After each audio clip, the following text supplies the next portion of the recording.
Welcome to my YouTube channel study and jobs for you. तो चलिए शुरू करते हैं। आज का हमारा टॉपिक है पुरातत्व संबंधी साक्ष्य से मिलने वाली जानकारियाँ। मध्य भारत में भगवत धर्म विकसित होने का प्रमाण यवन राजदूतों से मिलता है। होलियोडोरस के बेसनगर विदिशा से गरुड़ स्तंभ का लेख प्राप्त होता है। सर्वप्रथम भारतवर्ष का जिक्र हाथी गुफा अभिलेख में हुआ है। सर्वप्रथम दुर्भिक्ष की जानकारी देने वाला अभिलेख शाहगौरा अभिलेख है। सर्वप्रथम भारत पर होने हुंड हुंड आक्रमणों की जानकारी भीतरी स्तंभ लेख से प्राप्त होती है। सती प्रथा का पहला लिखित साक्ष्य एरण अभिलेख शासक भानुगुप्त थे से प्राप्त होती है। ये मोस्ट इम्पॉर्टेंट क्वेश्चन है क्योंकि बहुत सारे एग्जाम में प्रश्न पूछा जा चुका है। रेशम बुनकरों की श्रेणी की जानकारी मंदसौर अभिलेख से प्राप्त होती है। अब हम कुछ अभिलेखों और वह अभिलेख किस शासक से संबंधित है उसके बारे में जानकारी कर लेते हैं। तो सबसे पहला अभिलेख है हाथी गुफा अभिलेख। ये इसे तिथि रहित अभिलेख भी कहते हैं, जो कलिंग राज खोखले के शासनकाल में बनवाया गया था। जूनागढ़ इसे गिरनार अभिलेख भी कहते हैं, जिसका शासक रुद्रदामन था, मतलब रुद्रदामन ने इसे बनवाया था। और प्रयाग स्तंभलेख को समुद्रगुप्त ने बनवाया था। एहोल अभिलेख पुलकेशिन द्वितीय, मंदसौर अभिलेख मालवा नरेश यशोवर्मन तथा भीतरी योम जूनागढ़ अभिलेख स्कंदगुप्त द्वारा बनवाया गया था। तो अब हम बात कर लेते हैं प्रागैतिहासिक काल के बारे में।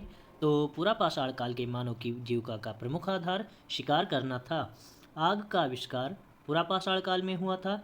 ये मोस्ट इंपॉर्टेंट क्वेश्चन है क्योंकि कुछ बच्चे हमेशा अक्सर गलत कर देते हैं क्योंकि उसको नवपाषाण काल युग लगा देते हैं, लेकिन आग का आविष्कार पूरा पाषाण काल में हुआ था।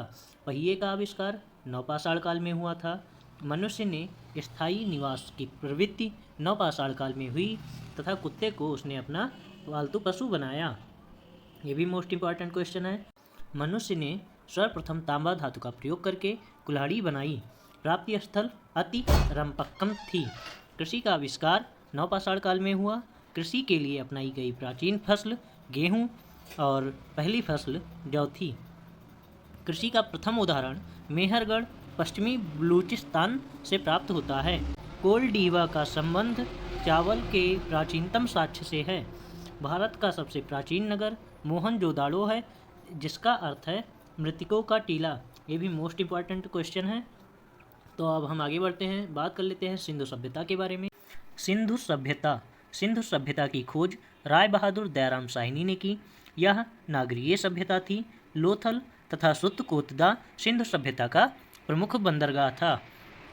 जुते हुए खेत तथा नक्काशीदार ईंटों का प्रयोग का साक्ष्य कालीगंबन में खोजे गए हैं। मोहनजोदड़ो से प्राप्त अन्नागार संभवतः सिंधु सभ्यता की सबसे बड़ी इमारत है। अग्निकुंड लोथल तथा कालीगंबन से प्राप्त हुए हैं। मनके बनाने का कारखाना लोथल तथा चुनौदड़ो से मिले हैं। सिंधु सभ्यता की लिपि भावचित्रात्मक थी। यह लिपि दाईं ओर से बाईं ओर लिखी जाती थी। सिंधु सभ्यता की प्रमुख फसलें गेहूँ और जौ थी। संदेहवासी सूती वस्त्र तथा ऊनी वस्त्रों का प्रयोग करते थे। सिंधु सभ्यता के लोग तलवार से परिचित नहीं थे। तो अब हम कुछ प्रमुख स्थल, उनके उत्खननकर्ता, नदी और वर्ष के बारे में बात कर लेते हैं कि वह किस नदी के पास में उद्गम हुआ था।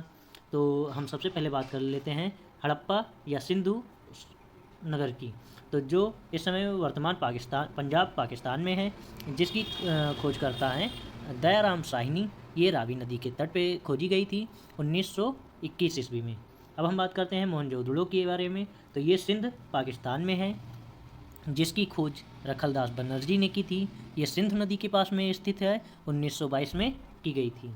अब हम बात कर लेते हैं कालीगंबन के बारे में, जो भारत राजस्थान में है, जिसकी खोज बीबी लाल बी के थापर ने की थी। ये घग्घर नदी के तट पे मिली है, जिसकी खोज 1553 ईस्वी में हुई।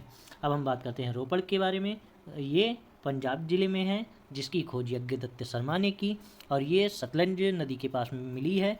इसकी खोज 1553 से 56 के बीच में हुई है। अब हम बात करते हैं लोथल के बारे में, जो भारत गुजरात में हुई है, जिसके उत्खननकर्ता रंगनाथ राव हैं और ये भोगवा नदी के किनारे मिली है, जिसकी खोज 1955 से 1962 में हुई है। अब हम आगे बात कर लेते हैं वैदिक सभ्यता के बारे में। वैदिक सभ्यता, इसका विभाजन दो भागों में हुआ है। एक है ऋग्वैदिक काल, दूसरा है उत्तर वैदिक काल। ऋग्वैदिक काल का जो पीरियड माना जाता है वो 1500 से 1000 ईसा पूर्व, और उत्तर वैदिक काल का 1000 से 600 ईसा पूर्व माना गया है। आर्य सर्वप्रथम पंजाब तथा अफगानिस्तान में बसे। आर्यों द्वारा निर्मित सभ्यता ही वैदिक सभ्यता कहलाई है। आर्यों द्वारा विकसित सभ्यता ग्रामीण सभ्यता थी।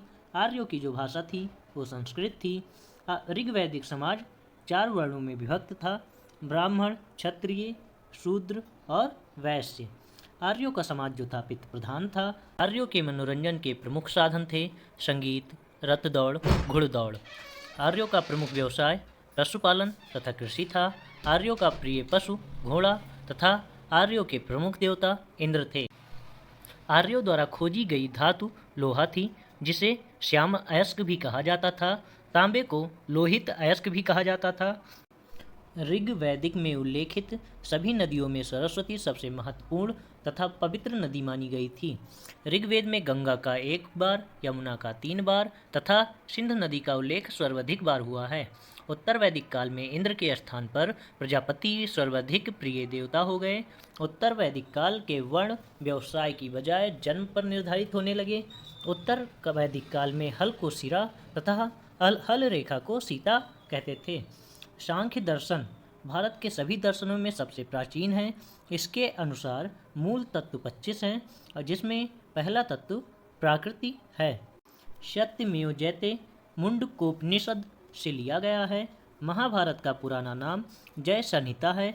यह विश्व का सबसे बड़ा महाकाव्य है। अब आज की क्लास यहीं पे समाप्त होती है। अगर आपको हमारी वीडियो अच्छी लगी हो तो वीडियो को लाइक करें और हमारे चैनल को सब्सक्राइब करें। Thank you.